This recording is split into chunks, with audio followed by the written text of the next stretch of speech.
আয়ের রাস্তা নাই। আমার দুইটা মেয়ে ভার্সিটিতে পড়ে, ছেলেটা পরীক্ষা দিবে, আয়ের রাস্তা নাই। কি আপনার পারিবারিক কথা শুনতে আসছি, কি কাজ করতে আসছেন, এখানে কি করেন আপনি সেটা বলেন।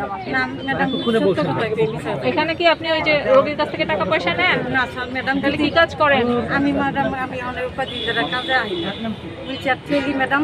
হুইলচেয়ার ঠেলেন, তার বিনিময়ে লোকজনের কাছ থেকে টাকা পয়সা নেন? আমি এই যে মাটিটা দাঁড়াইতে, আমার 3টা সন্তান আছে, যদি আমি মিশা কথা কই, যদি কইতে পারে তাহলে যদি প্রমাণ পান তাহলে আমার আয়ের রাস্তা নাই। আমার দুইটা মেয়ে ভার্সিটিতে পড়ে, ছেলেটার পরীক্ষা দিবে, আয়ের রাস্তা নাই। কি কিনা আদৌ এটা জানতে আপনার আইডি কার্ড কই? আইডি কার্ড কোথায় আছে? বাসায় আছে? ম্যাডাম আমি আইডি বাড়ি গেছিলাম, করি নাই, তখন আমার চাকরি হয়ে গেছে ম্যাডাম। তাও আছেন আপনি? ঠিক আছে।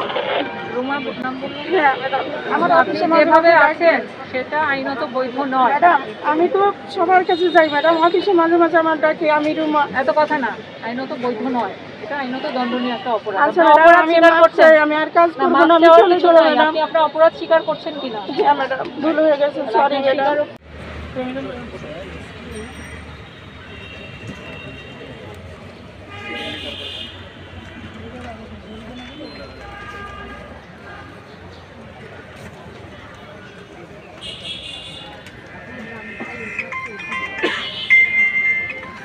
মাকসুদা দিয়ে মাকসুদা সবাই লাইন